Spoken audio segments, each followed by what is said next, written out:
નમસ્કાર વાલા દર્શક મિત્રો, સ્વાગત છે આપનું આપણી આ યુટ્યુબ ચેનલ ભાવેશ મકવાણા ન્યૂઝમાં।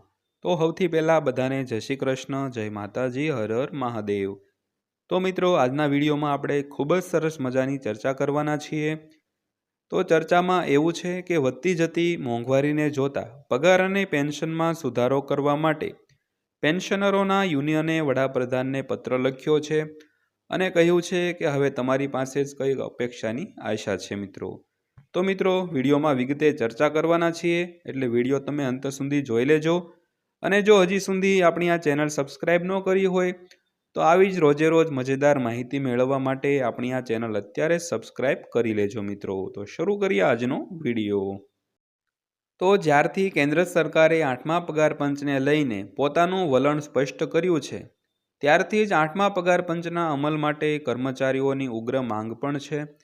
તો તાજેતરમાં 8મું પગાર પંચ લાગુ કરવા ઉપરાંત કેન્દ્રીય કર્મચારીઓ અને મજૂર મહાસંઘે પણ 10 વર્ષના બદલે 10 વર્ષ પહેલાંના કર્મચારીઓના પગારમાં સુધારો કરવાની માંગ કરી છે, જેના કારણે સરકાર પર દબાણ વધી રહ્યું છે મિત્રો।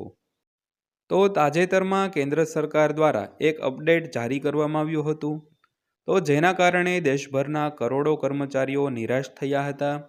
તેના અપડેટમાં કેન્દ્ર સરકારે 8મા પગાર પંચને લઈને પોતાનું વલણ સ્પષ્ટ કર્યું હતું અને કહેવામાં આવ્યું હતું કે હાલમાં 8મા પગાર પંચને લઈને કોઈ વિચારણા કરવામાં આવી રહી નથી।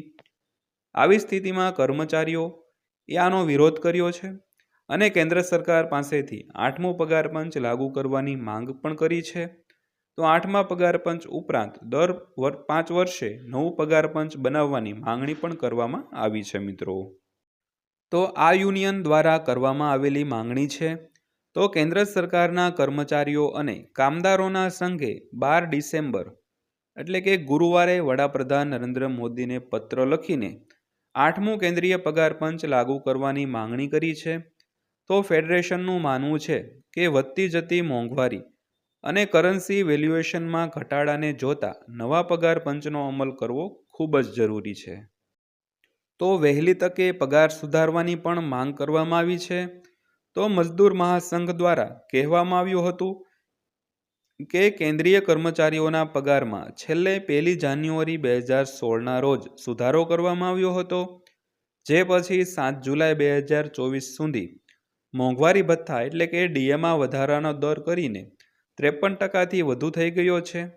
તો ફેડરેશનનું કહેવું છે કે કોવિડ-19 પછી આવશ્યક અને બિનજરૂરી વસ્તુઓના ભાવમાં વધારો થયો છે અને તે મુજબ વધતી જતી મોંઘવારી લગભગ 5.5ના દરે વધી રહી છે, જેના કારણે કર્મચારીઓ અને પેન્શનરો માટે ગુજરાન ચલાવવું મુશ્કેલ બની રહ્યું છે। તો છેલ્લા 9 વર્ષમાં પગારનું મૂલ્ય નોંધપાત્ર રીતે ઘટ્યું છે। તો ખાસ કરીને કોવિડ-19 પછી આવી સ્થિતિમાં પગારમાં શક્ય તેટલી વહેલી તકે સુધારો કરવો જોઈએ। તો મોંઘવારીને ધ્યાનમાં રાખીને પગાર માળખું મજબૂત બનાવવું જોઈએ। તો ફેડરેશનનું કહેવું છે કે મોંઘવારીને જોતા કેન્દ્રીય કર્મચારીઓના પગાર માળખાને વધુ મજબૂત બનાવવું જોઈએ, જેથી કરીને દિવસે ને દિવસે વધતી જતી મોંઘવારી સામે સરળતાથી લડી શકાય। તો પત્રમાં દર 5 વર્ષે પગારમાં સુધારો કરવાની પણ માંગ કરવામાં આવી છે। તો દર્શક મિત્રો, આ કારણોસર પગાર પંચની રચના કરવી જરૂરી છે। તો ફેડરેશનને એમ પણ કહ્યું કે અગાઉના પગાર પંચોની રચના કરવામાં ઘણો સમય લાગ્યો હતો, તે જ સમયે તેના અમલીકરણમાં પણ ઘણો સમય પસાર થઈ ગયો હતો। તો ફેડરેશન દ્વારા કહેવામાં આવ્યું હતું કે 7મા પગાર પંચના અપડેટ હેઠળ રિપોર્ટ રજૂ કરવામાં 1 વર્ષથી વધુ સમય લાગ્યો છે। તો સરકારને આનો અમલ કરવામાં 6 મહિના કે તેથી વધુ સમય લાગી શકે છે। તો વહેલી તકે પ્રક્રિયા શરૂ કરવા પણ માંગ કરવામાં આવી છે। તો ફેડરેશન દ્વારા વિનંતી પણ કરવામાં આવી છે કે મોંઘવારી અને ચલણના મૂલ્યાંકનમાં ઘટાડાને કારણે સરકારે ટૂંક સમયમાં 8મા કેન્દ્રીય પગાર પંચની રચના કરવી જોઈએ। તો 8મો પગાર પંચના અમલીકરણ સાથે કર્મચારીઓ અને પેન્શનરો માટે તેમની આજીવિકા કમાવવાનું ઘણું સરળ બની રહેશે અને કેન્દ્રીય કર્મચારીઓ અપેક્ષા રાખે છે કે આગામી પગાર સુધારણા નિયમો 1 જાન્યુઆરી 2026થી થશે મિત્રો। તો મિત્રો, આ ત્યાજની માહિતી તમને પસંદ આવી હોય તો વિડીયોને લાઇક કરી દેજો અને રોજે રોજ આવી જ માહિતી મેળવવા માટે આપણી આ ચેનલ પણ સબસ્ક્રાઈબ કરી લેજો. તો ફરીવાર પાછા મળીશું એક નવા વિડીયો સાથે. ત્યાં સુધી સૌને જય હિન્દ, વંદે માતરમ.